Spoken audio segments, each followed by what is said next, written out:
Amen. Amen. Amen. Le sang de Jésus. Le sang de Jésus. Le sang de Jésus. Le sang de Jésus. Le sang de Jésus. Le sang de Jésus. Le sang de Jésus. Dans le puissant nom de Jésus, nous avons prié. Amen. Amen. Amen.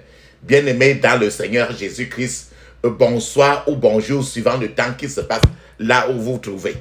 Amen. Que la grâce et la paix du Christ soient avec vous. Amen. Je suis apôtre Focam, chrétien du ministère John et Territory Ministry, c'est-à-dire le ministère de Jean chapitre 8 verset 32. Encore que la grâce et la paix du Christ soient avec vous, et je suis votre partenaire de prière de tout le temps et de tous les jours. Amen. Nous sommes ici ensemble pour prier. Parce qu'il faut toujours au moins 2 personnes pour prier. Amen. La Bible nous dit dans 1 Thessaloniciens chapitre 5 verset 17, il est écrit: priez sans cesse. Priez sans cesse. C'est dans cette optique de prier sans nous fatiguer. De prier dans toutes les occasions possibles. Qu'aujourd'hui, notre thème pour lequel nous allons lever ensemble notre voix au ciel, c'est ce que j'ai intitulé prière contre le jeu avec le diable. Prière contre le jeu avec le diable. En d'autres termes, prière pour arrêter de jouer avec le diable. Amen. La Bible nous dit très bien dans Philippiens chapitre 2 verset 12, voilà un conseil.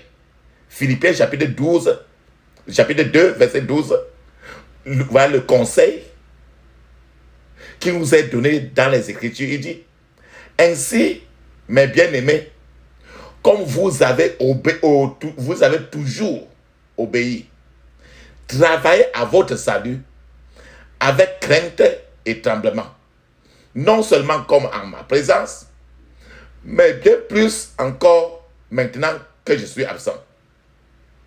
La Bible nous donne les Écritures bibliques ici, nous conseille de ne pas céder au diable, mais de travailler à notre salut avec crainte et tremblement. Pas seulement quand tu es à l'église, pas seulement dans ta chambre, mais un peu partout. Voilà les grands conseils que le Seigneur nous donne.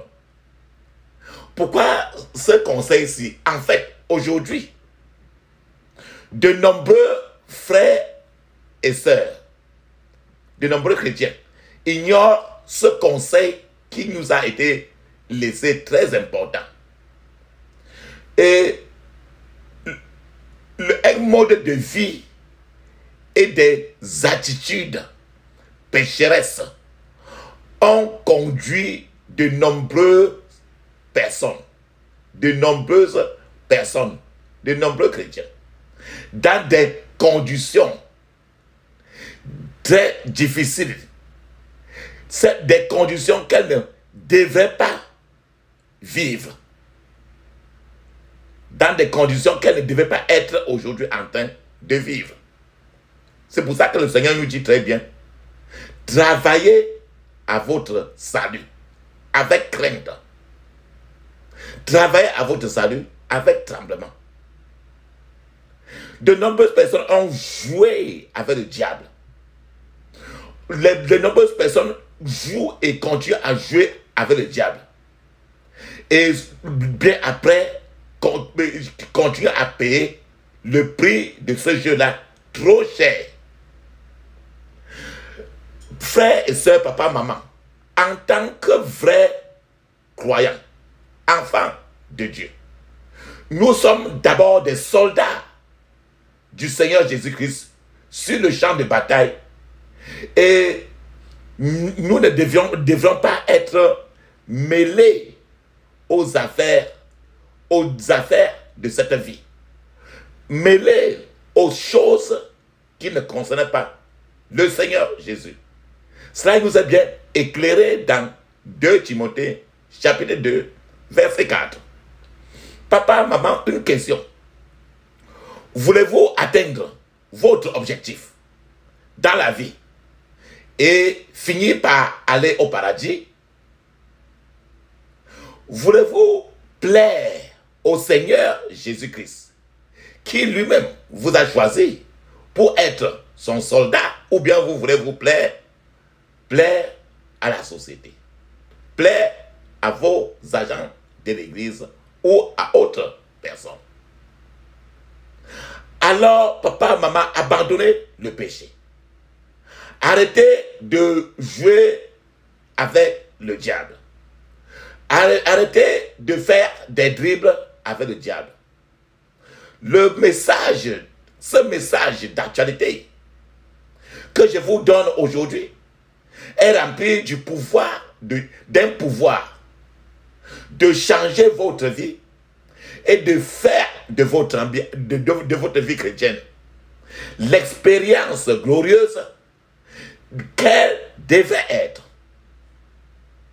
Vous serez sûrement bénis si vous écoutez ce message et vous vous préparez à faire des prières sérieuses qui y suivent. En fait, Genèse chapitre 1, verset 27, il est écrit: Dieu créa l'homme à son image. Il le créa à l'image de Dieu. Il créa l'homme et la femme. Suivant cette écriture biblique, c'est Dieu qui a créé l'homme. Et il l'a fait à son propre image. Ce n'est pas l'homme qui a créé Dieu pour faire de Dieu ce qu'il veut. C'est Dieu qui a créé l'homme. Il y a 2 choses immuables qui ne changent pas à propos de Dieu. Dieu, premièrement, est un esprit. Comme Dieu a un esprit, toi et moi, l'homme aussi a un esprit. C'est ça qui est écrit dans Jean chapitre 4, verset 24. Il est écrit: Dieu est esprit. Et il faut que ceux qui l'adorent en esprit et en vérité. Parce que Dieu est esprit. En fait, toi aussi, moi aussi, nous sommes d'abord esprit. Et nous avons un esprit. Le vrai vous, que vous voyez là, papa, maman, est l'esprit qui est en vous. Une fois que l'esprit quitte un corps physique, la personne est considérée comme une personne morte. Maintenant, Dieu, maintenant lui-même, il est invisible. Vous ne pouvez pas voir Dieu avec vos yeux physiques. Tout comme l'esprit de l'homme, tout comme votre propre esprit, vous ne le verrez jamais avec vos yeux physiques. Vous ne pouvez voir Dieu qu'avec les yeux de l'esprit. C'est-à-dire que vos yeux spirituels. Il y a vos yeux physiques et il y a vos yeux spirituels. La deuxième chose qui est immuable envers notre Dieu, c'est que Dieu est immortel. Tout comme Dieu est immortel, l'esprit de l'homme aussi est immortel. L'esprit de l'homme ne meurt pas. Ton esprit que tu as là ne meurt pas et ne mourra jamais. Même si l'homme a une forme corporelle, ton corps que tu as là, en réalité, tu es esprit. C'est pour ça qu'on dit esprit intérieur, ton propre esprit. Le corps que tu portes, que je porte, mourra selon la parole de Dieu qui est écrite dans Genèse 3, verset 19.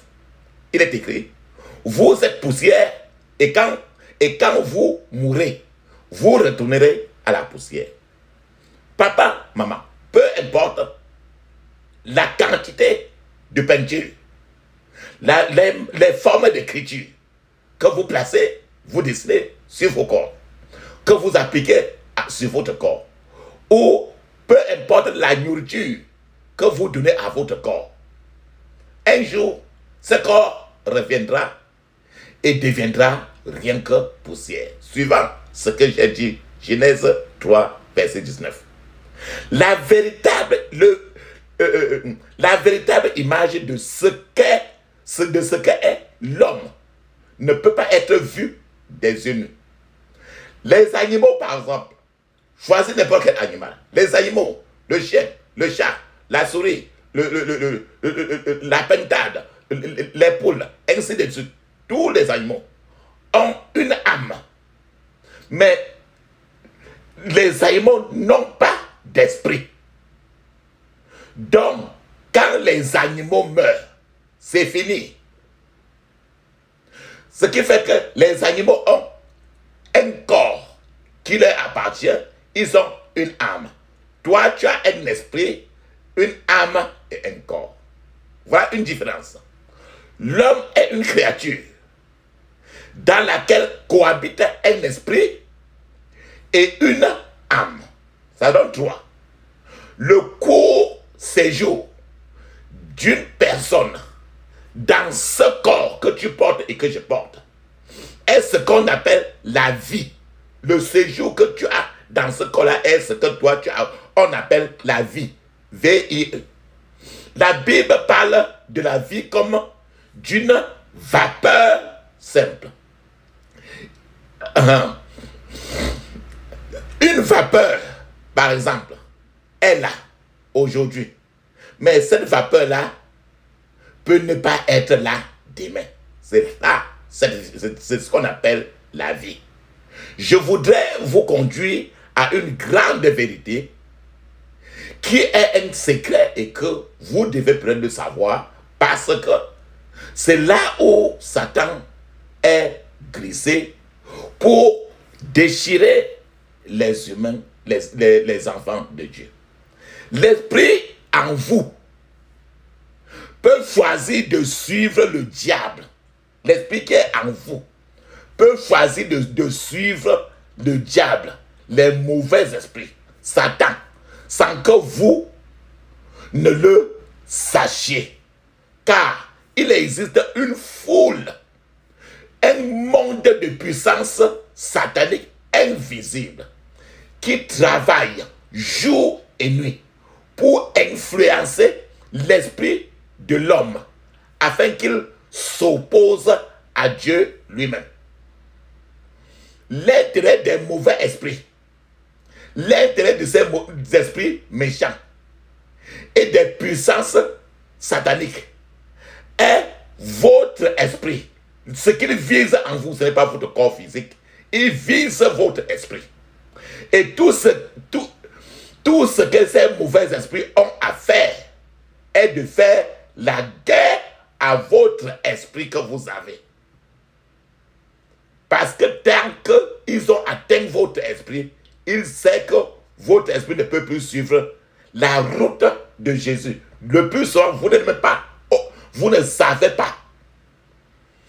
Maintenant, je vais vous dire en réalité, l'homme sur la terre a 3 choses majeures qu'il combat. Il y a 3 luttes majeures, 3 guerres majeures que l'homme sur la terre combat.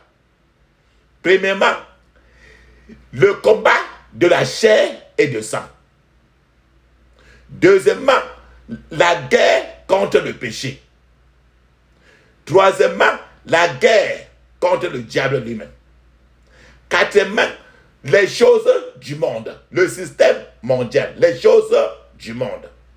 Cinquièmement, les dominations et les principautés. Sixièmement, les autorités, ce qui est écrit dans Éphésiens chapitre 6, verset 12. Septième point, l'homme combat aussi les princes de ce monde de ténèbres. Toujours écrit dans Éphésiens chapitre 6, verset 12. Le 8e maintenant, c'est les esprits méchants dans les lieux célestes. Tout ceci est écrit dans Éphésiens chapitre 6, verset 12. Papa, maman, en tant que personne, vous ne pouvez pas vous permettre de jouer avec votre esprit, de vous amuser avec votre esprit, parce que c'est ce qu'il vise. Il ne vise pas votre corps.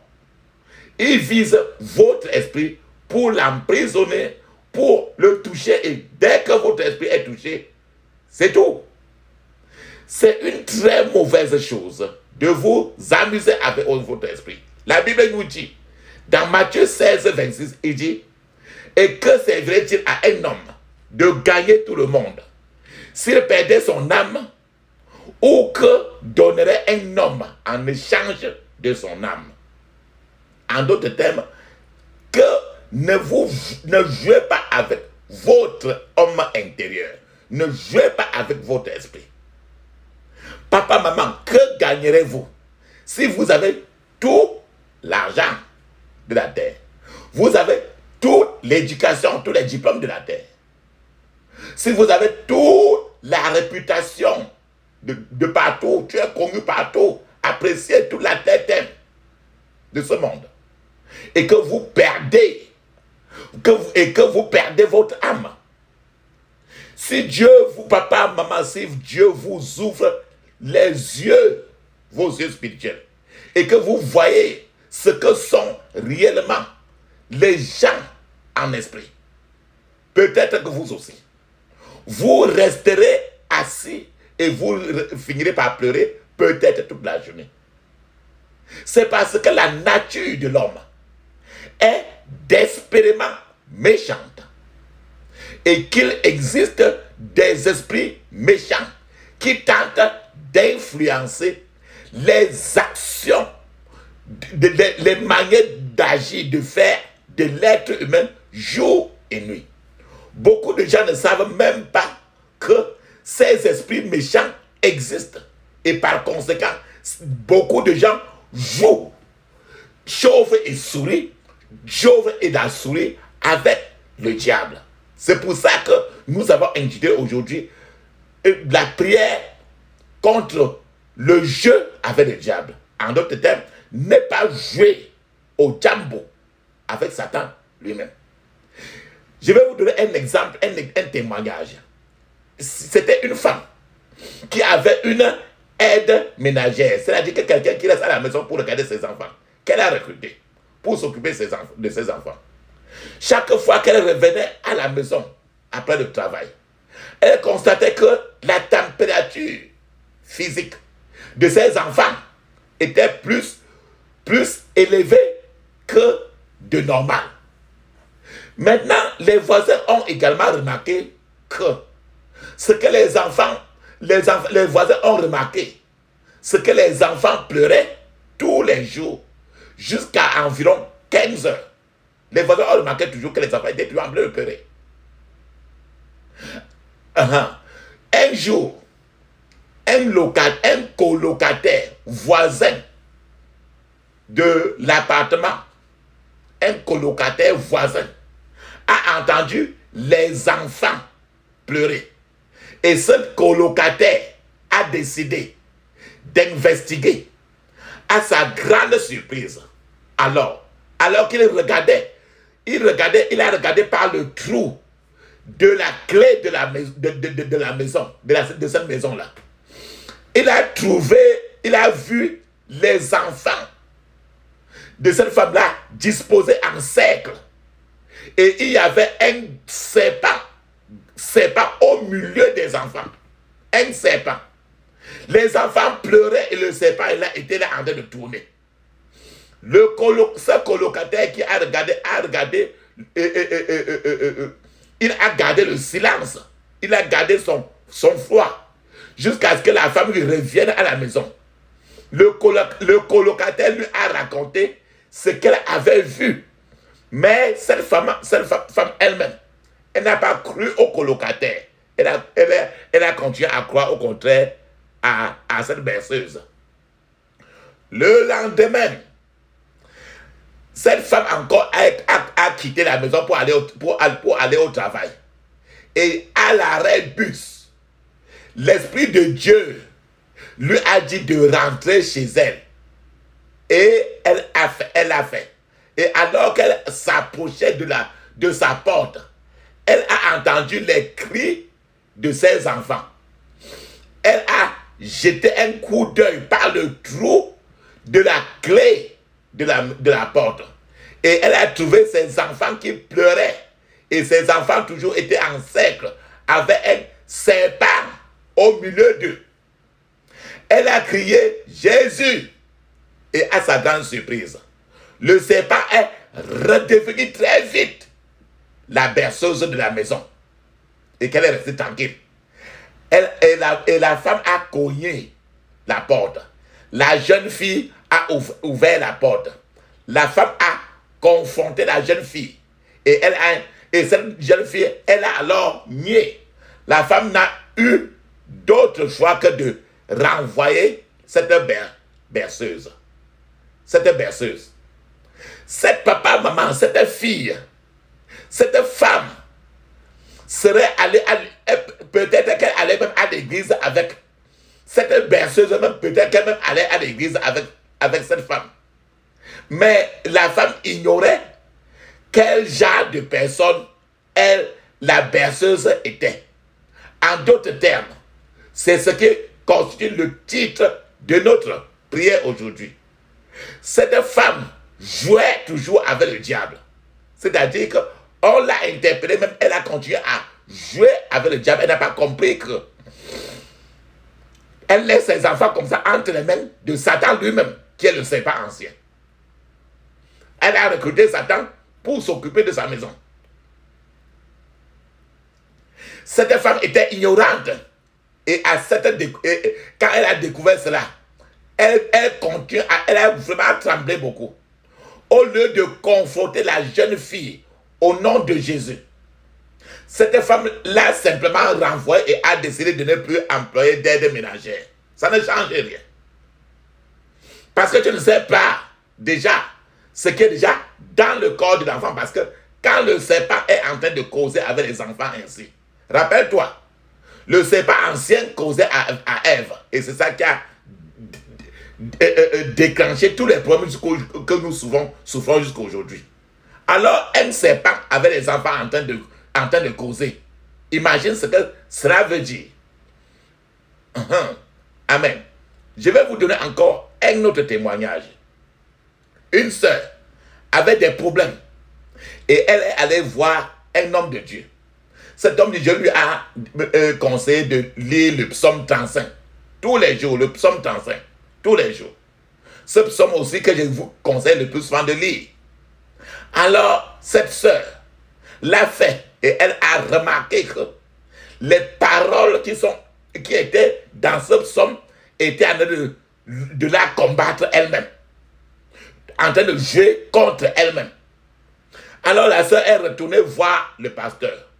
Et le pasteur lui a dit simplement qu'elle était elle-même l'ennemi d'elle-même. Et que la parole de Dieu la parole de Dieu la concernait. C'est-à-dire qu'elle-même, elle était un problème. Donc, et la parole de Dieu était en train de lutter contre elle. Il faut qu'elle se conforme à la parole de Dieu. Il faut qu'elle remette sa vie totalement à Jésus. Amen. Je vais encore vous donner un témoignage.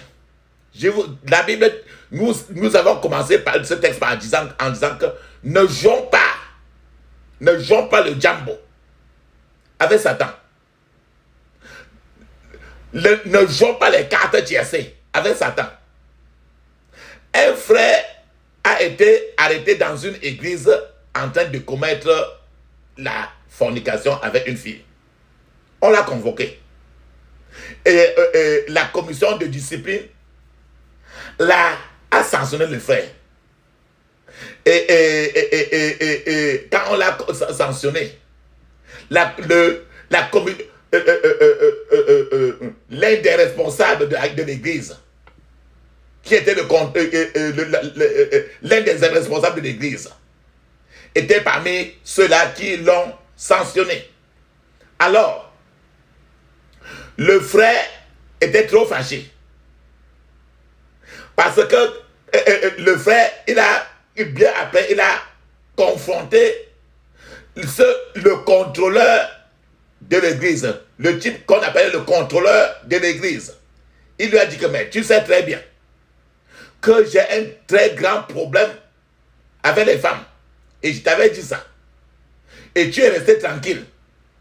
Et voici que je suis arrivé à ce niveau. Et pendant qu'on me sanctionnait pour la discipline, toi-même tu as ouvert la bouche. Pourtant, je t'ai dit ça. Et quand il a attrapé, ils ont commencé la bagarre. Papa, maman. Voilà que le gars a continué la fornication, la masturbation, ainsi de suite. Il a dit cela aussi à un responsable de l'église. Le responsable de l'église a pris le péché très légèrement. Voilà, les deux personnes sont des deux personnes qui continuent à jouer, qui ont continué à jouer avec le diable. Ils ont continué à jouer leur jambo avec le diable. Le contrôleur qui a entendu parler du problème et l'a pris à la légère. Le coupable lui-même qui a continué dans le péché sans se soucier de là où sa vie est en train de tourner. Alléluia. Un autre témoignage, papa, maman. Voilà un frère qu'on a rencontré en train de pleurer. Il se roulait par terre, il pleurait beaucoup. Lorsqu'on lui a demandé pourquoi il est trop dans les pleurs ainsi, il a répondu qu'il avait perdu sa montre. Sa montre et son argent. Au profit des joueurs de poker. Les joueurs de poker là, par exemple, quand tu vois sur les joueurs de poker, les gens qui jouent les cartes, ils mettent 3 et tournent, ils mettent 3 et tournent là. Il a perdu sa montre, il a perdu son argent. Il dit qu'il pensait qu'il comptait gagner plus d'argent. Par conséquent, ça a tourné contre lui. Lorsqu'il a perdu son argent, certainement il a continué à jouer. Il a perdu son argent. Généralement, on continue d'abord par te faire gagner. Et quand tu gagnes, maintenant on te dit de jouer. Il a continué à jouer parce qu'il pensait pouvoir récupérer ce qu'il a perdu. Alors il a continué à jouer. Et au bout du compte, on a demandé que bon, enlève ta montre, tu mets. Il a mis, il a perdu. Enlève tout l'argent que tu as dans la poche, tu mets. Il a mis. Le jeu est une acte. Ce jeu était une activité terrible. Le jeu avec le diable, c'est un jeu dans lequel tu ne gagneras jamais. Satan gagnera toujours. Le jeu est une activité terrible. Jeu satanique. Le jackpot, le jambo, trompe toujours le joueur. Au début, papa, maman, du cas de celui-ci, qui est en train de pleurer, au début, certainement, il peut avoir gagné. Parce que le plus souvent, on commence toujours, on te fait gagner d'abord. Et il serait tenté de réinvestir pour gagner davantage. Parce que c'est toujours, on te tire comme ça. C'est comme ça que Satan tire les êtres humains toujours. Jusqu'à ce qu'il a gagné, jusqu'à ce qu'il a gagné soit terminé et que tout ce qu'il a sur lui soit dépensé. Il ne réalisera pas ce qu'il fait. Donc, quand on t'a encerclé, quand Satan a encerclé avec ses généraux, on te dépouille. C'est textement ce que nous parlons aujourd'hui. C'est le péché. Il est pitoyable, papa, maman. Mais vrai que beaucoup de gens qui vont à l'église, qui veulent prier, ne font que jouer avec le diable. Dans un jeu avec le diable, papa, maman, je vous rassure, vous ne pouvez jamais gagner car le diable lui-même est le maître dribbleur. Le diable, c'est le maître de la tromperie. Le diable, c'est le maître de l'hypocrisie. Le principal combattant qui comprend tout du jeu, c'est le diable lui-même. Alors, ne crois pas que tu vas aller dans son terrain du mal, le vaincre. Ainsi, votre hypocrisie, votre tromperie, vos techniques de combat ne sont rien à comparer à celles du diable. Ne laissez pas le diable jouer à un jeu avec votre vie. Votre vie. Ne laissez pas le diable jouer à un jeu avec votre propre vie. Actuellement, le diable pousse beaucoup de gens à faire des choses qui finissent toujours par les mettre dans les conditions déplorables. Le diable a transformé beaucoup de gens en un cintre. Tu connais le cintre qu'on accroche l'habit sur ça, non? Le cintre que tu as dans ta penderie et on accroche l'habit sur ça. Le diable a transformé beaucoup de gens aujourd'hui en un cintre. Tu sais très bien qu'un cintre est d'accord avec tout ce que tu accroches là-dessus.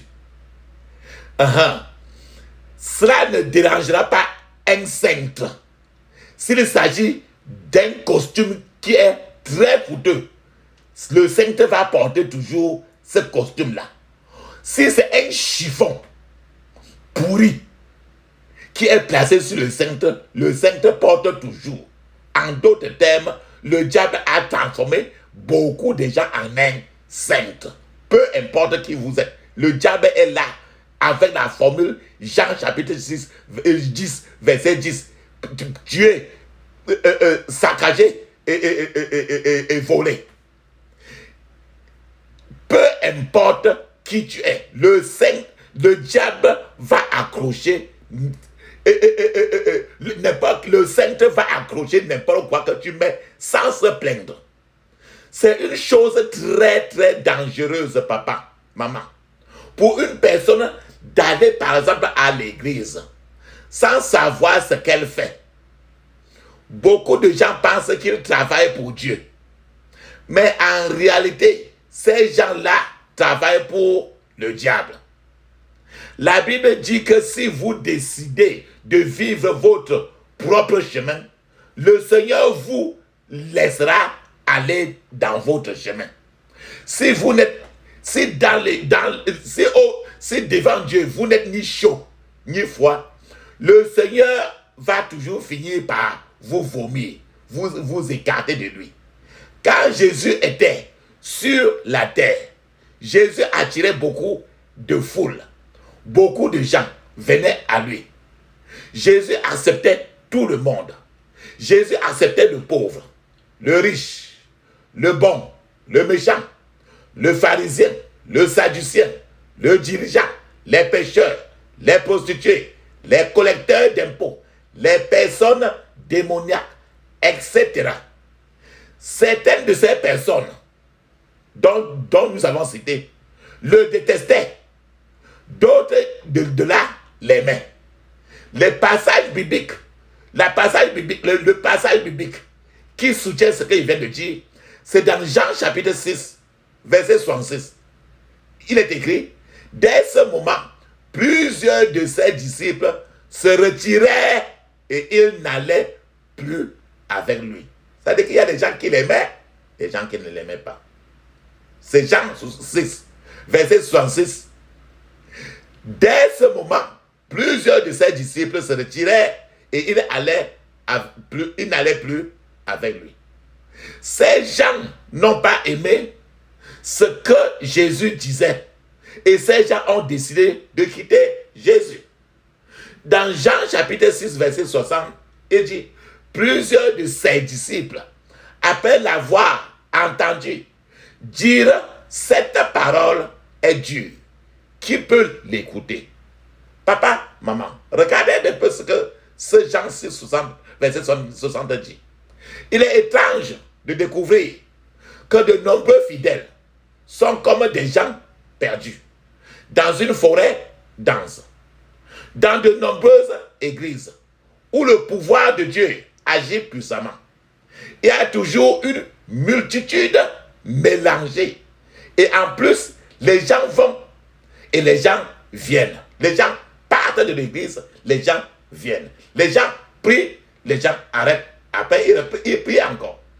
La Bible dit que l'église de Dieu sera toujours une congrégation composée d'une multitude mixte.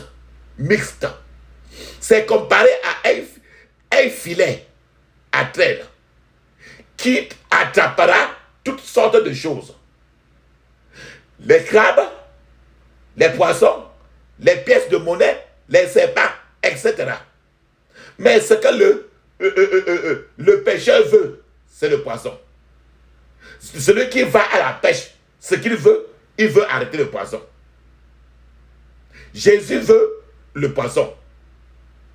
La Bible nous dit encore dans le Matthieu 13, 47 jusqu'à 49, il est écrit, le royaume des cieux est encore semblable à un filet, de filet qu'on pêche là, un filet jeté dans la mer et ramassant des poissons de toute espèce. Quand il est rempli, les pêcheurs le tirent. Et après s'être assis sur le rivage, ils mettent dans des vases ce qui est bon et ils jettent ce qui est mauvais. Écoute très bien. Ils mettent dans des vases ce qui est bon et ils jettent ce qui est mauvais. Il en sera de même à la fin du monde.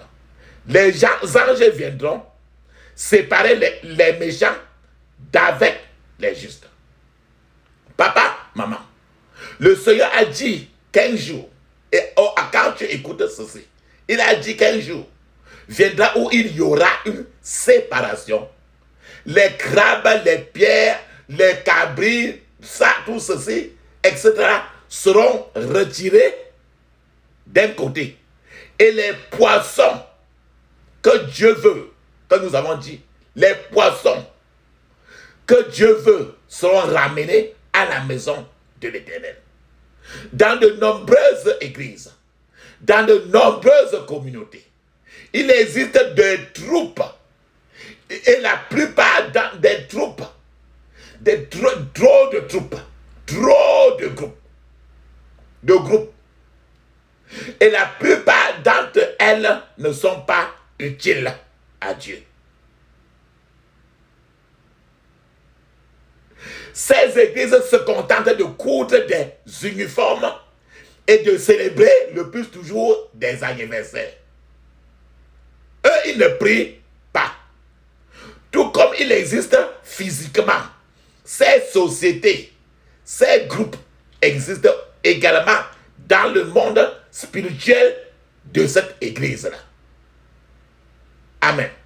Je vais maintenant aller à l'autopsie. À l'autopsie d'un exemple d'église, de ce que l'on peut trouver dans une église.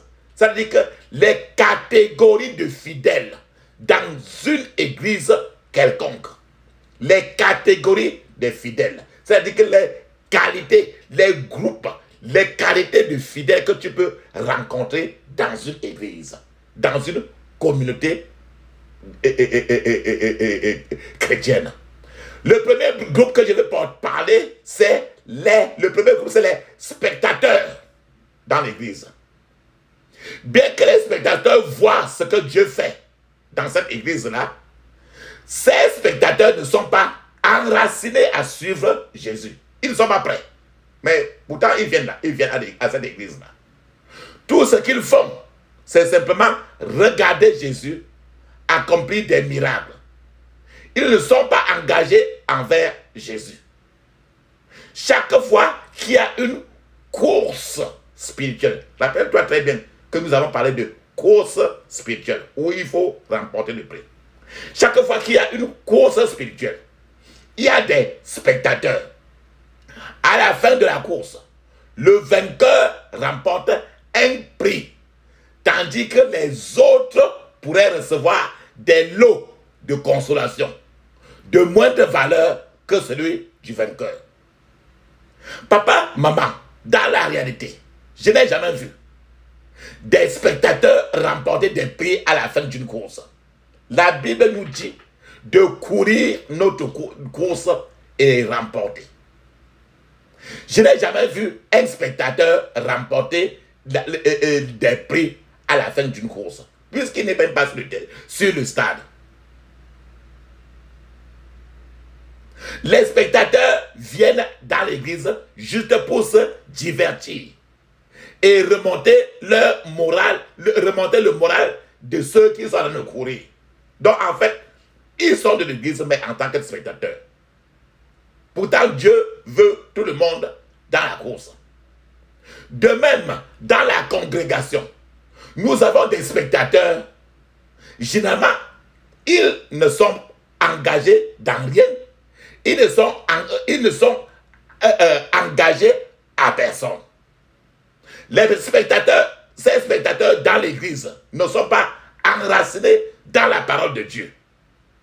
Ces spectateurs veulent juste nourrir, rincer leurs yeux en voyant n'importe quoi qui se passe. Et non nourrir leur esprit intérieur. Ces spectateurs continuent d'essayer d'une église à une autre. C'est-à-dire que essayer une église, après ils s'en vont à une autre. Voilà leur voyage tous les jours de leur vie. Les spectateurs sont comme une pierre, un caillou qui roule, qui ne ramasse pas de mousse. Ces spectateurs, papa, maman, jouent encore avec le diable. Parce que c'est sur eux que le diable va tourner tous les yeux. Parfois, les spectateurs sont là, dans l'église, pour voir comment les gens s'habillent. Quel modèle d'habillement ils ont. Ou ces spectateurs sont à l'église et se comportent et voient comment les gens se comportent. Comment les gens s'habillent. Et bien après, passent maintenant à les critiquer. C'est là le rôle de ces spectateurs dans cette église-là. Si vous, papa, maman, pendant que je parle ainsi, si vous appartenez à cette catégorie, vous feriez mieux de vous repentir maintenant. Ne jouez pas à ce jambo, à ce jeu avec le diable. Le diable avance chaque jour dans cette recherche et améliore quotidiennement sa technologie. Ainsi, le diable déjouera toujours les chrétiens peu sérieux. Un chrétien peu sérieux dont nous avons parlé comme spectateur là. Le diable finit toujours par les déjouer. Le temps est trop court pour jouer ou perdre votre esprit. Il est temps de se réveiller et de commencer à opérer avec puissance. Commencez à opérer avec sainteté dans votre vie. Amen. Voilà la deuxième catégorie de fidèles dans une église. C'est ce que j'ai appelé les aveugles dans l'église. Qu'est-ce que sont les aveugles? Le groupe des aveugles dans l'église. Ce sont des gens à qui le diable a déjà versé la saleté sur leurs yeux spirituels. C'est-à-dire qu'ils n'ont ni lumière en eux, ni vision spirituelle. Tout ce qu'ils peuvent faire, parfois, c'est rien que de rêver. À ce niveau, ils disent qu'ils rêvent, ils sont chrétiens. Les aveugles n'ont aucune expérience. Les aveugles spirituels dans l'église ils n'ont aucune rencontre personnelle avec le Seigneur Jésus. Les aveugles ne peuvent pas dire quand ils ont rencontré le Seigneur. Aucun témoignage de leur salut. Aucune trace de la manière dont les aveugles se sont répandus. Il n'y a rien. Amen. Le troisième groupe de gens, des fidèles qui sont dans l'église, c'est ce que j'ai appelé les boiteux spirituels. Les boiteux spirituels. Les boiteux ne peuvent ni marcher. Les boiteux ne peuvent ni courir avec le puissant, c'est-à-dire avec l'homme fort.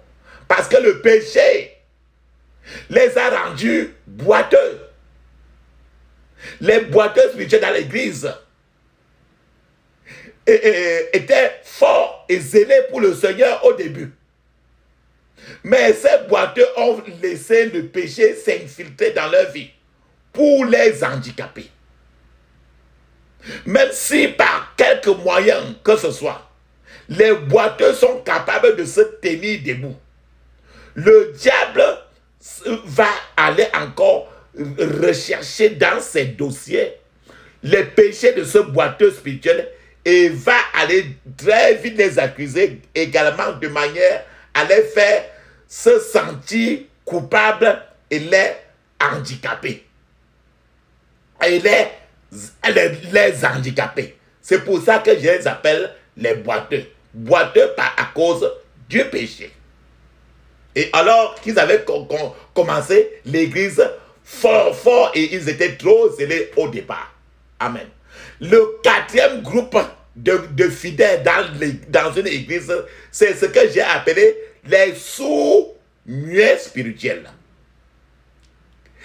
Cette catégorie de fidèles ne sait rien, n'entend rien, ne dit rien dans l'église. Ce ne sont que ces gens de fidèles, ne sont que des passagers dans le véhicule en mouvement qu'est l'église. C'est-à-dire que l'église est un peu comme un véhicule en train de bouger, dans lequel ces sourds-muets sont aussi, ils ont pris aussi une place, ils sont là, ils n'entendent rien, ne disent rien, ne savent rien. Ils sont là et aussi là. Les sourds-muets, le péché les a rendus ignorants. Le péché les a rendus complaisants de leur situation. Ces sourds-muets spirituels viennent simplement à l'église et suivent le même chemin.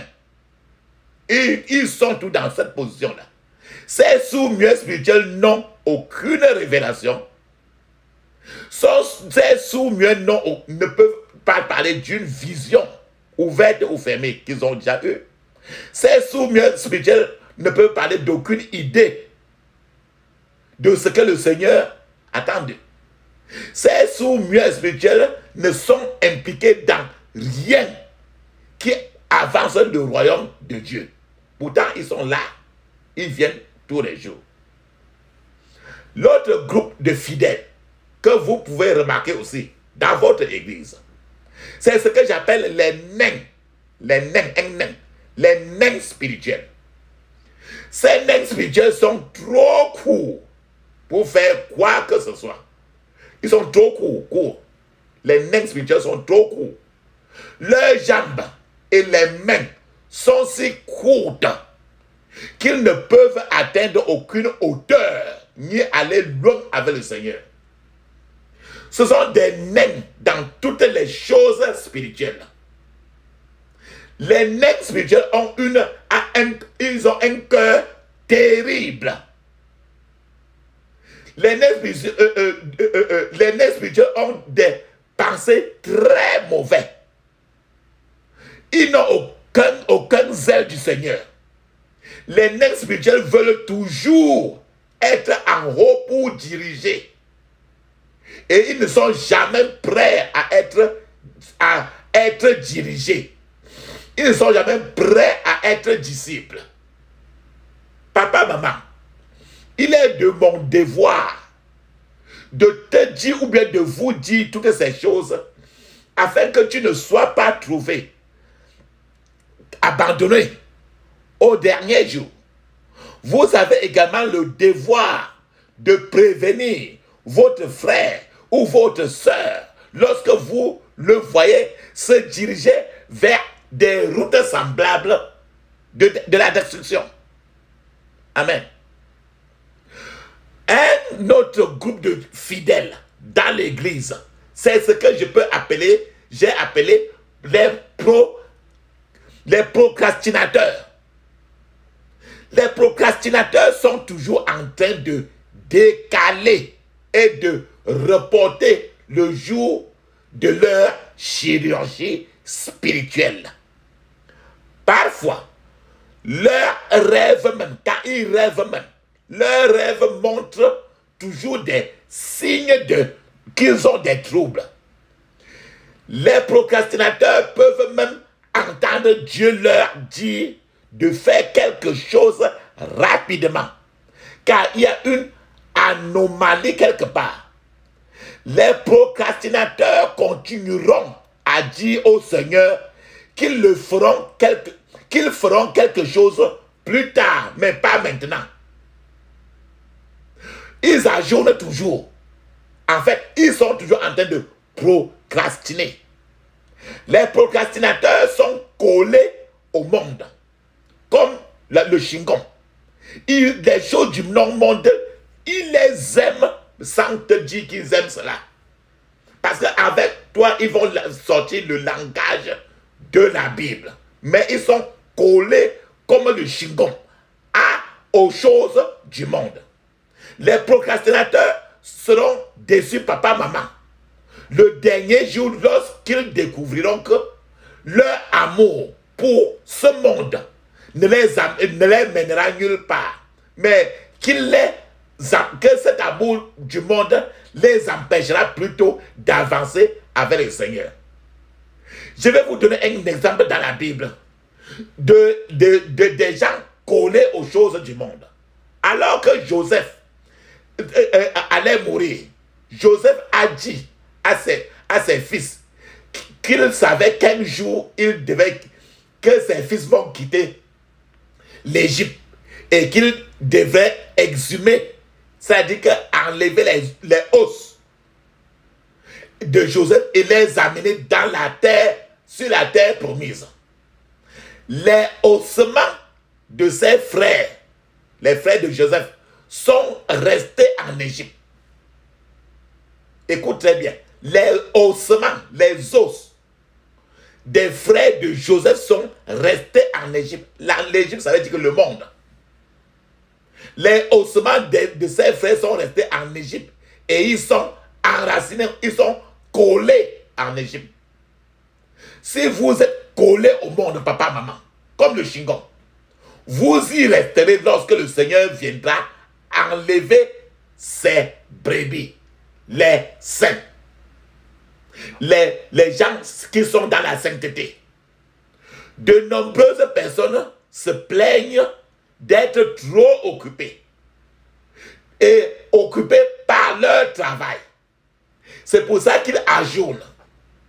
Ils ne trouvent pas le temps de servir le Seigneur. Ces gens oublient que même s'ils sont directeurs d'entreprise, ils seront immédiatement remplacés. S'il meurt, une personne va prendre sa place. Et avant lui, il y avait quelqu'un. Il n'est plus là. Une personne va être toujours là. Il y avait un homme riche dans la Bible. Cet homme riche avait travaillé si dur et gagné beaucoup d'argent. Cet homme riche a alors dit à son âme de se détendre et de profiter de tout sa labeur. C'est le même jour que le Seigneur lui a ôté son âme. Je prie que cette situation ne soit pas le vôtre, au nom de Jésus. J'ouvre encore dans la Bible pour vous donner encore un exemple de quelqu'un, des gens qui ont procrastiné. C'est-à-dire qu'ajourner à demain, pas aujourd'hui parce que je suis occupé. Le roi Agrippa, A-G-R-I-P-P-A, le roi Agrippa fut convaincu lorsque l'apôtre Paul lui a prêché. En fait, le roi Agrippa a été impressionné par le fait que malgré les liens dans lesquels l'apôtre Paul était, l'apôtre Paul était toujours éloquent et capable de le convaincre au sujet du Seigneur Jésus. Malheureusement, le roi Agrippa a dit à l'apôtre Paul qu'il prendra une décision concernant cela plus tard, pas ce jour-là. Voilà la procrastination. Il est certain que le roi Agrippa n'eut plus jamais le temps de prendre cette décision. Voilà la procrastination. Certaines personnes retardent leur repentance ou ils retardent encore de recevoir le Saint-Esprit. Certaines ajournent leur travail pour Dieu ou ajournent même de mettre à côté une certaine somme d'argent pour l'œuvre de Dieu. Ils disent que non, l'argent que j'ai là maintenant, là, c'est pour telle chose. Les choses de Dieu, c'est quand je vais être vieux que je vais regarder ça. L'argent que vous dépensez pour Dieu maintenant est utile. Et si vous mourrez sans le faire, cet argent deviendra inutile. Certains gens passent leur temps sans but à bavarder. Certains gens sont en bonne santé, mais ne sont pas utiles. Ces gens que j'ai dit, les procrastinateurs, c'est-à-dire que les gens qui remettent à demain, ils sont en santé, mais ne sont pas utiles au Seigneur Jésus. Les procrastinateurs font des visites inutiles aux frères et bien-aimés et s'engagent dans des conversations sans valeur qui n'éduquent pas les deux. Les procrastinateurs ont des pensées, ils ont souvent tout des pensées d'envie et des pensées mortelles. Les procrastinateurs n'ont aucun intérêt pour l'évangélisation. Généralement, ils n'ont pas le temps d'étudier même la Bible. Pas de temps même de prier. Ils sont là pour dire, c'est demain que je vais prier. Alléluia. Amen. Un autre groupe de fidèles qui sont dans l'église. Il y a ce groupe-là que j'ai appelé les avocats. Les avocats, les huissiers, les avocats. Les avocats dans l'église, le plus souvent, ils remettent tout en question. Les avocats critiquent tout ce qu'ils entendent. Les avocats dans l'église critiquent tout le monde dans l'église, sauf eux-mêmes. Les avocats dans l'église s'imposent comme arbitres. Ils sont arbitres centrales concernant tout. Ils s'imposent comme arbitres concernant tout le monde. La Bible les traite comme des fous si tu es entré dans la parole de Dieu.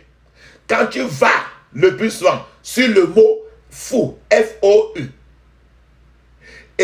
ou bien le mot folie, sache que la Bible est en train de se référer à ce genre de personnes, ce genre d'avocats. Les avocats abandonnent ce qui les a amenés même à l'église, mais posent des questions sur tout, sauf sur ce qui les aidera spirituellement. En d'autres termes, ils sont intéressés à poser des questions qui n'auront jamais de solution, mais ne posent jamais des questions sur ce pourquoi ils sont venus à l'église. Je vais vous dire, par exemple, quand tu regardes Jean-Baptiste dans la Bible, dans le Nouveau Testament, a qualifié ces personnes de vipères. Il a appelé les gens que j'appelle avocats, Jean-Baptiste les a appelés des vipères. Jean-Baptiste leur a conseillé de se repentir et de fuir la colère de Dieu à venir. La colère de Dieu est sur eux. Il les a conseillé de se repentir d'abord et de fuir la colère de Dieu. Personne n'est indispensable à Dieu, papa, maman, personne. Dieu peut changer n'importe qui à tout moment qu'il veut. Amen. Un autre groupe de fidèles que vous rencontrerez certainement dans une église, c'est les gens qui ont les cœurs de pierre. Les cœurs comme le caillou. Les cœurs de pierre, les cœurs comme le caillou. Les gens qui ont le cœur de... Ces gens de personnes, eux, ils passent au crible ce qu'ils entendent de la parole de Dieu. C'est-à-dire que n'importe quoi qu'ils viennent, qu'ils écoutent de la parole de Dieu, ils sont là pour analyser, pas pour comprendre. Ce sont des gens qui sont orgueilleux et ne sont défiés par rien ni par personne. Leur orgueil est suffisamment élevé et cimenté dans leur cœur. La Bible dit que Dieu déteste les orgueilleux. Dieu ne les aime pas. D'autres groupes de fidèles que tu trouveras certainement dans l'église locale, C'est ce que j'ai appelé les campeurs du milieu. C'est-à-dire les campeurs du milieu, c'est-à-dire les gens tièdes. Pourquoi j'ai dit campeurs du milieu? Le milieu, c'est-à-dire qu'il n'est ni à gauche ni à droite. Les campeurs du milieu, ce sont des gens tièdes qui ne sont ni pour Dieu, ni contre Dieu. C'est-à-dire que le jeu toujours de Satan. Ils sont ni pour Dieu, ni contre Dieu. Ils sont déjà tout simplement religieux. Et ne viennent à l'église que parce qu'il n'y a rien d'autre à faire ce dimanche matin-là. Les campeurs du milieu, qui sont des gens tièdes, ils viennent à l'église pour rechercher des miracles. Mais ils ne recherchent pas ils ne cherchent pas à fonctionner par des miracles. Ils ne cherchent pas à être faiseurs de miracles eux-mêmes. Mais ils sont en train de rechercher les miracles, un point, un trait. Un autre groupe de fidèles que tu rencontreras toujours dans l'église, c'est ce que j'ai appelé les dangereux. Et c'est là, comme son thème l'appelle, c'est les plus dangereux. Les dangereux sont là pour décourager les gens. Les dangereux sont là pour éloigner les gens de la foi chrétienne elle-même, de la foi en Jésus-Christ elle-même. Les dangereux sont là pour initier les gens à l'occultisme, à la sorcellerie. Les dangereux sont là pour initier les gens à d'autres mauvaises compagnies. Les dangereux savent qu'il y a quelque chose qui ne va pas dans leur propre vie. Mais eux-mêmes, ils ne sont pas là pour prier et être délivrés. Ils ne veulent même pas entendre parler de la délivrance d'eux-mêmes, de la prière. Mais ils sont là pour détruire, saccager et tuer. C'est cela qu'on appelle des dangereux. Le 12e groupe de fidèles que tu rencontreras dans la société ou dans l'église, c'est ce que j'ai apprécié, ce que le ciel apprécie. C'est les vrais adorateurs. Les vrais adorateurs sont sincèrement repentis, sont sincèrement fervents, malgré tous les obstacles qu'ils franchissent eux-mêmes aussi. Jean chapitre 4, verset 22 à 24 nous dit très bien: vous adorez ce que vous ne connaissez pas. Nous adorons ce que nous connaissons, car le salut vient des Juifs. Ceux-ci adorent celui qu'ils connaissent. Ils ne sont pas là pour jouer. Verset 23 dit très bien: mais l'heure vient et elle est déjà venue, où les vrais adorateurs adoreront le Père en esprit et en vérité. Car ce sont là les adorateurs que le Père demande. Verset 24. Dieu est esprit et il faut que ceux qui l'adorent en esprit et en vérité. Alors, ce sont des véritables chrétiens, des vrais adorateurs, qui vivent pour Jésus, pour plaire Jésus. Et lorsqu'ils s'égarent, ils se repentent rapidement et reviennent sur leurs pas.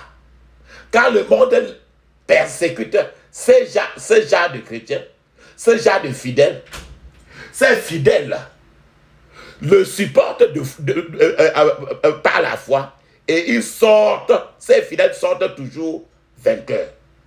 S'il y a une restitution à faire,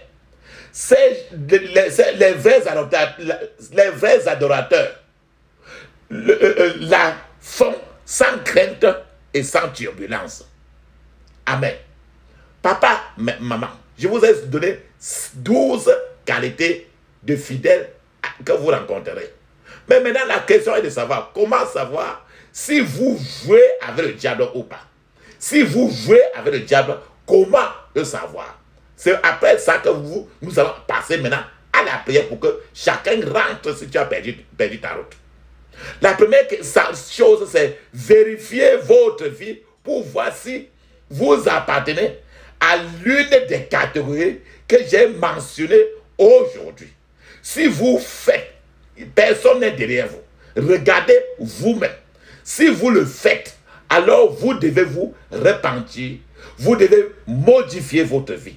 Jésus a dit que ceux qui viennent en lui, il ne les repoussera pas. Amen. La deuxième chose est de vérifier toujours votre propre cœur. Votre cœur. C'est dans votre cœur que vous êtes en liaison avec l'Éternel. La Bible dit dans le psaume 19, verset 14, il est écrit: reçois favorablement les paroles de ma bouche et les sentiments de mon cœur, ô Éternel, mon rocher et mon libérateur. Cela signifie que certaines pensées et méditations ne seront probablement pas acceptables aux yeux de Dieu. Le champ de bataille le plus féroce de notre vie est le cœur, votre cœur, mon cœur. La plupart des champs de bataille n'ont que deux forces qui combattent à l'intérieur. Mais le cœur en est différent. En a plusieurs forces. Amen. La troisième chose que je considère, c'est que tu dois d'abord savoir que Dieu, un, l'homme, deux, le diable. Vous devez connaître quelque chose sur les trois. Beaucoup de gens ne peuvent pas faire le mal. Mais le diable les pousse à faire le mal. La Bible dit dans le Proverbe 23, verset 7, il dit, car il est comme les pensées de son âme. Mange et bois, te dira-t-il. Mais son cœur n'est point avec toi. Si vous voulez savoir qui est une personne, papa, maman, vérifiez seulement le cœur de cette personne-là. C'est là que commencent tous les problèmes.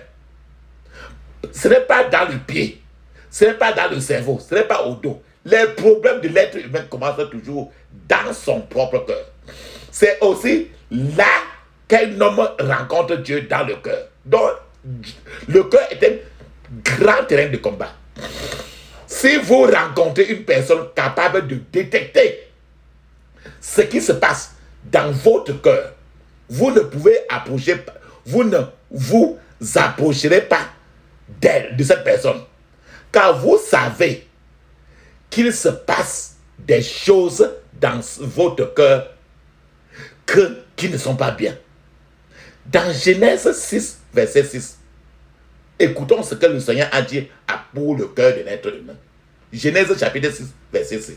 Il dit, l'Éternel se repentit d'avoir fait l'homme sur la terre, et il fut affligé en son cœur. Quand Dieu a vu tout ce qui se passait dans ton cœur, dans mon cœur, en ce temps de Noé là, il n'était pas content. Il n'était pas content, il fut affligé dans son cœur. Parce que Dieu lui aussi, il a un cœur. C'était à cause du cœur de l'homme qui le poussait à faire toujours des mauvaises choses. Lorsque les gens construisaient la tour de Babel, c'était à cause de ce qu'ils avaient dans leur cœur. Et Dieu devait finir par détruire cette tour de Babel. Parce que le cœur était un grand problème. Dans Proverbe chapitre 4, verset 23, l'Écriture nous dit, garde ton cœur plus que toute autre chose, car de lui viennent les sources de la vie. Cela signifie que vous devez protéger votre cœur. Vous avez les habits, votre argent, votre travail. Protégez votre cœur plus que votre travail. Protégez votre cœur plus que votre nourriture qui est à la cuisine. Protégez votre cœur plus que votre corps. Si votre cœur est plein d'iniquité, d'expériments méchants, ou si vous considérez de vous suicider ou de tuer quelqu'un d'autre, parce que les choses deviennent difficiles pour vous, vous devez faire quelque chose, protéger votre cœur. Parce que des choses comme ça là sont des racines qui sont en train de prendre naissance dans le cœur. Le cœur est le fondement de tout. Jésus l'a dit dans Jacques chapitre 3 verset 10, il dit, de la même bouche sortent la bénédiction et la malédiction. Il ne faut pas, mes frères, qu'il en soit ainsi. Si vous voyez une personne méchante, une personne endurcie, c'est son cœur qui est méchant, c'est son cœur qui est endurci. Le cœur de ces personnes est exigeant, c'est un cœur orgueilleux. Papa, maman, la Bible nous dit encore dans le psaume 101, verset 5, il dit, celui qui calomnie en secret son prochain, je l'anéantirai. Celui qui a des regards hautains, regard hautain, c'est l'orgueil, et un cœur enflé, je ne le supporterai pas. Voilà ce que le Seigneur est en train de dire. Celui qui a des regards hautains et un cœur enflé, je ne le supporterai pas. De plus, avec ce verset, de plus, le cœur peut être hypocrite. Le cœur de l'être humain peut être hypocrite. La Bible le confirme.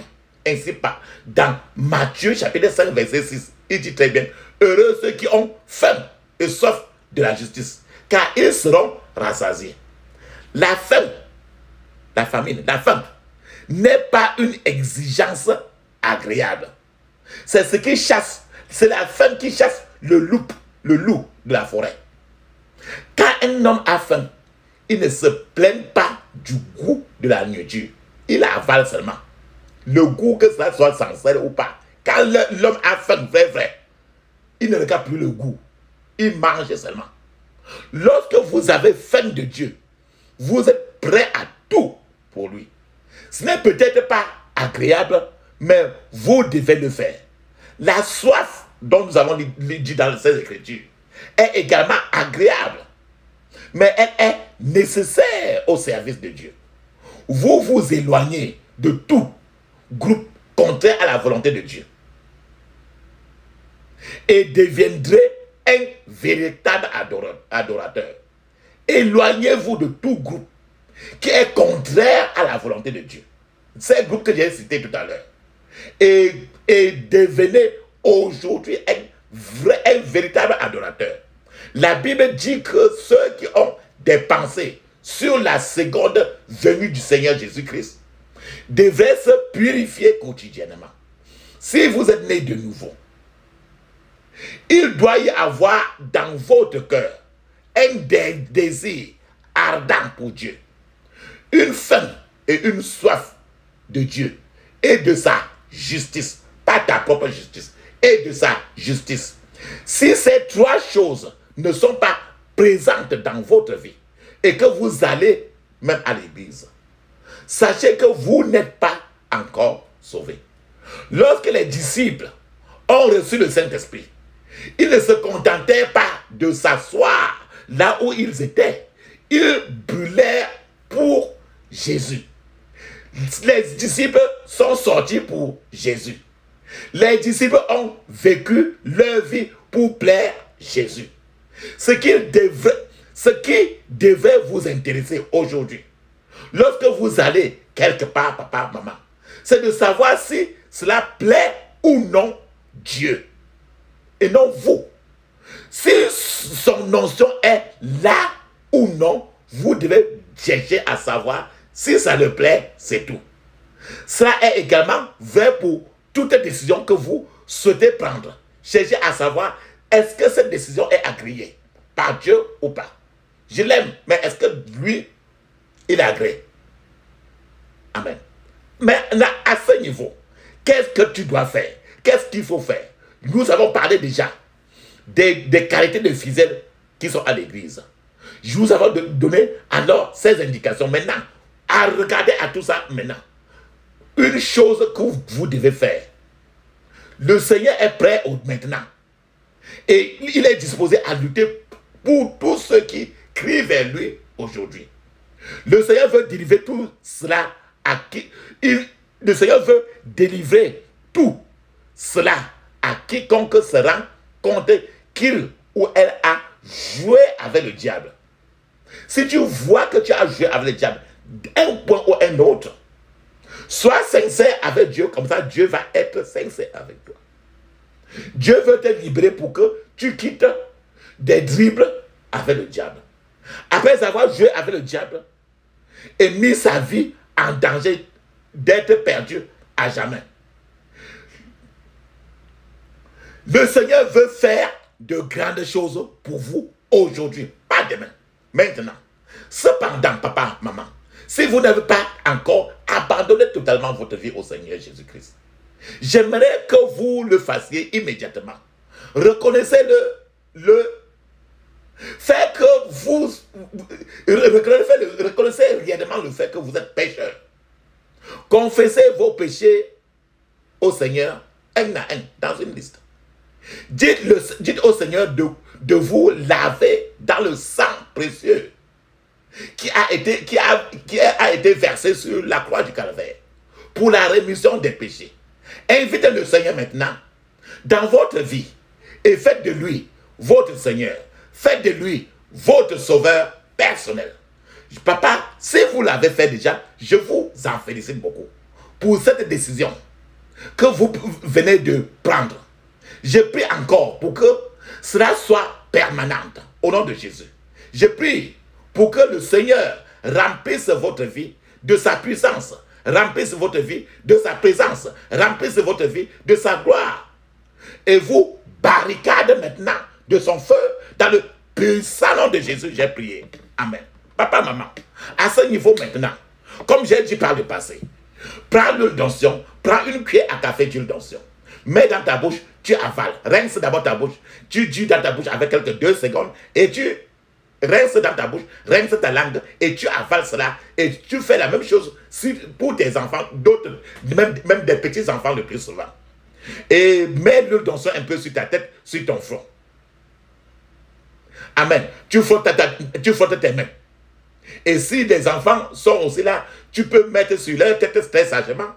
S'ils sont endormis, tu les touches et tu leur touches leur nombril avec l'huile d'onction. Même chose que pour vous. Amen. Souviens-toi du calvaire, de l'angoisse à la croix, du combat solitaire qu'il a livré pour toi. Cède ton cœur à ton sauveur. Cède ton cœur à ton sauveur. Souviens-toi des épines blessant son noble front, des compassions divines supportant chaque affront. Cède ton cœur à ton sauveur. Cède ton cœur à ton sauveur. Pense à son agonie pour toi, pauvre pécheur. Sa tendresse infinie devait briser ton cœur. Cède ton cœur à ton sauveur. Cède ton cœur à ton sauveur. Crois à sa grâce, ne désespère plus.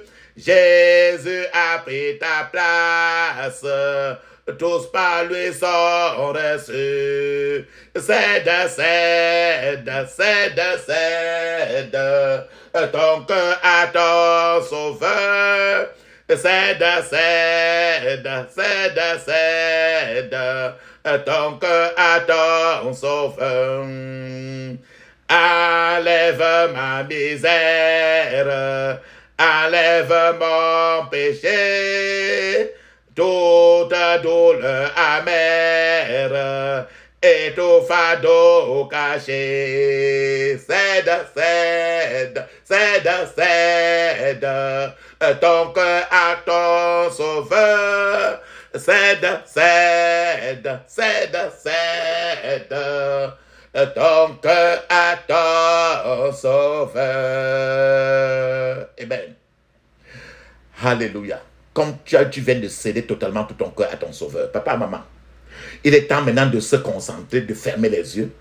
Éviter toute distraction. C'est le temps maintenant de se détacher et dire que je ne veux plus jouer au jambo avec Satan. C'est fini. Au revoir, Satan. Et que maintenant, je veux une vie nouvelle. Et il est maintenant, c'est le temps, papa, maintenant de rejeter tout. Et d'entrer maintenant pour avancer jusqu'à la terre promise. Ferme maintenant tes yeux, crie ainsi. Je couvre mon esprit, mon âme, mon corps et toutes mes possessions du sang de Jésus. Je couvre mon esprit, mon âme, mon corps et toutes mes possessions du sang de Jésus. Dans le puissant nom de Jésus, j'ai prié. Amen. Je vous ai dit, j'ai cité près de 12 groupes.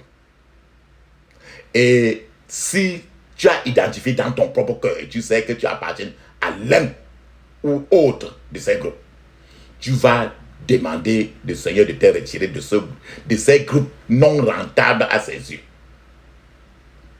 Et tu vas lui dire que tu veux être maintenant un véritable adorateur. Ferme les yeux, crie ainsi. Père, retire-moi de tout groupe non rentable à tes yeux. Je veux être un véritable adorateur. Au nom de Jésus. Père, retire-moi de tout groupe non rentable à tes yeux. Je veux être un véritable adorateur. Au nom de Jésus. Dans le puissant nom de Jésus, j'ai prié. Amen. Je vous ai dit que ça, c'est la prière aujourd'hui pour refuser de jouer avec Satan. On appelle ça les jeux sataniques. Parce que tous ces groupes-là, c'est les groupes des groupes que j'ai dit là. C'est les groupes de joueurs, de ceux qui jouent avec la mort. Il faut prier que ton esprit. Je t'ai dit qu'eux, ils ne guettent rien que ton esprit. Ils ne guettent rien, ils ne guettent même pas ton corps. Ton corps, ils s'en foutent de ça. Ils ne guettent rien que ton esprit. Parce que Dieu est aussi esprit. Quand ils ont ton esprit, ils ont tout déjà. Ferme les yeux et tu dis ceci. Père, que mon esprit rejette tout jeu satanique au nom de Jésus. Père, que mon esprit rejette tout jeu satanique au nom de Jésus. Père, que mon esprit rejette tout jeu satanique au nom de Jésus. Dans le puissant nom de Jésus, j'ai prié. Amen. J'ai parlé de trop de groupes, trop d'associations. Ce que j'ai cité là, j'ai cité près de 12. Parmi lesquels il y avait un seul qui est bien. Et il y a 11 que certainement tu dois te retrouver dans l'un des groupes. Et tu vas appeler le ciel pour qu'il te détache de toute association non rentable. Ferme les yeux, crie ainsi. Père, détache-moi de toute association non rentable au nom de Jésus. Père, détache-moi de toute association non rentable au nom de Jésus. Père, détache-moi de toute association non rentable au nom de Jésus. Dans le puissant nom de Jésus, j'ai prié. Amen. Maintenant, tu vas demander que le Seigneur t'éloigne de toutes les formes d'infidélité. Tous les groupes que j'ai cités là. Il y a 11 parmi eux qui sont toujours des infidélités envers Dieu. Mais et le problème qu'on vise, qu'on regarde toujours, c'est ton esprit. Oh. Ce n'est pas le corps que tu portes là. Ce que Satan vise, c'est tout ton esprit parce que Dieu est aussi esprit. Et déjà, pour que tu le loues et que tu l'adores, ce n'est que l'esprit qui est sur toi qui peut l'esprit. Il a dit que ceux qui m'adorent doivent m'adorer en esprit. Il n'a pas dit que m'adorer en corps. Il a dit ton esprit doit l'adorer. Et c'est ton esprit que Satan vise. Ferme les yeux, crie ainsi. Père, ferme tes yeux. Crie fortement. Père, éloigne toute forme d'infidélité de mon esprit. Au nom de Jésus. Père, éloigne toute forme d'infidélité de mon esprit. Au nom de Jésus. Père, éloigne toute forme d'infidélité de mon esprit. Au nom de Jésus. Dans le puissant nom de Jésus, j'ai prié. Amen. Maintenant, tu vas mettre l'huile d'onction sur ta paume de main droite. Mets ta paume de main là où ton cœur est. La paume de main là où ton cœur est. Ta main droite là où ton cœur est. Mets ta paume de main là où ton cœur est. Maintenant, nous avons parlé du fait que nous avons parlé du cœur. Que si tu veux connaître quelqu'un, c'est son cœur. C'est le cœur, c'est le problème. Et donc, c'est dans le cœur qu'il y a tous ces dribbles-là. C'est tout dans le cœur. Le cœur, c'est là où tous les problèmes sortent. Le cœur, ce que tu dis sort toujours de ton cœur. Donc le cœur, c'est le grand problème. Nous avons parlé de Genèse chapitre 6, verset 6. Ferme les yeux parce qu'il faut que ton cœur soit nettoyé. Pour que le Seigneur purifie. Il faut qu'il révèle ce qui est dans ton cœur et qu'il lave maintenant. Mets l'huile d'onction là où ton cœur est, ta poitrine, et tu mets ta main droite. Ferme les yeux, crie ceci. Touche mon cœur, Seigneur. Et s'il y a une iniquité en moi, révèle-la et purifie-la. Au nom de Jésus. Répète encore. Répète textuellement ce que j'ai dit. Ferme les yeux, crie ainsi. Touche mon cœur, Seigneur. Et s'il y a une iniquité en moi, révèle-la et purifie-la. Au nom de Jésus. Dans le puissant nom de Jésus, j'ai prié. Amen. Maintenant, toutes les habitudes que tu as, les attitudes que tu as, et j'ai dit qu'on ne doit pas jouer avec Satan. Satan est là pour te donner de jouer avec lui. Nous avons apparenté cela à un cintre. Comme que si tu accroches même une costume qui coûte des milliards sur ça, ce cintre de Satan prend toujours. Si tu mets même un chiffon pourri sur ça, le cintre de Satan, il est prêt toujours à coopérer avec toi. Parce qu'il ne perd rien. C'est toi qui peux perdre. Donc, les habitudes que tu as à cause de tous ces groupes que j'ai dit là, les habitudes que tu as et qui peuvent t'entraîner en enfer, demande à Dieu de te délivrer. Il te faut la délivrance.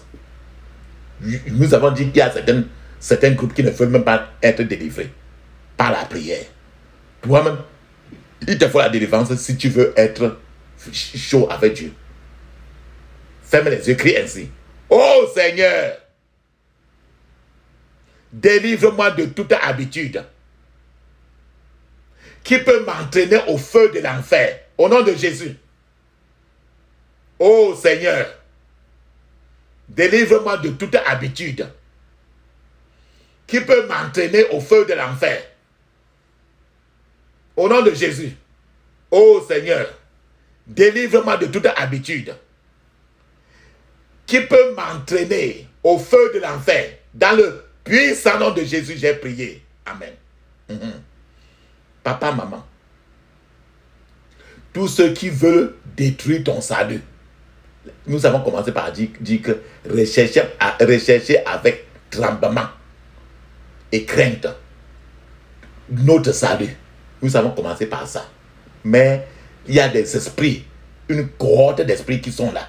Et plusieurs ne sont pas au courant. Et qui veulent au contraire détruire ton salut. Alors il faut que tu dois vaincre ces pouvoirs-là par le sang de l'agneau. Ferme les yeux, crie et dis ainsi. Par le sang de Jésus. Par le sang de Jésus. Je vainc. Le verbe vaincre. V-A-I-N-C-S. Je vainc tout pouvoir qui veut détruire mon salut au nom de Jésus.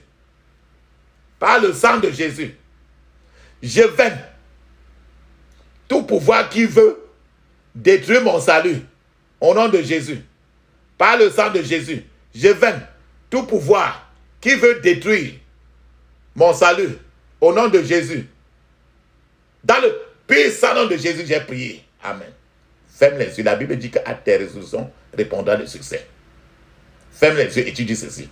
Je déclare que le péché ne dominera pas sur moi. Au nom de Jésus. Je déclare que le péché ne dominera pas sur moi. Au nom de Jésus.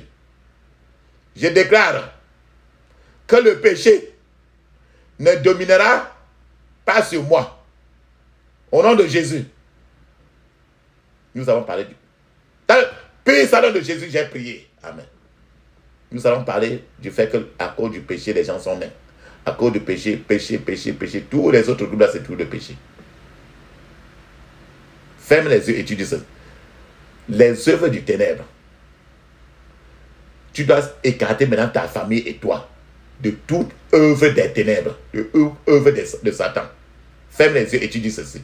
Je me sépare, moi et ma famille, de toute œuvre des ténèbres, au nom de Jésus. Je me sépare, moi et ma famille, de toute œuvre des ténèbres, au nom de Jésus. Je me sépare, moi et ma famille, de toute œuvre des ténèbres, au nom de Jésus. Dans le puissant nom de Jésus, nous avons prié. Amen. Papa, maman, appuie maintenant une pause. Tu dois parler en langue. Papa, comme ça. Parler en langue 7 minutes avec les yeux fermés. 7 minutes. Le parler en langue, c'est bien écrit dans Marc, chapitre 16, verset 17. C'est encore écrit dans Actes des Apôtres de 1 à 5. Chapitre 2, de 1 à 5. C'est encore écrit dans plusieurs parties du Nouveau Testament. Amen. Je t'attends.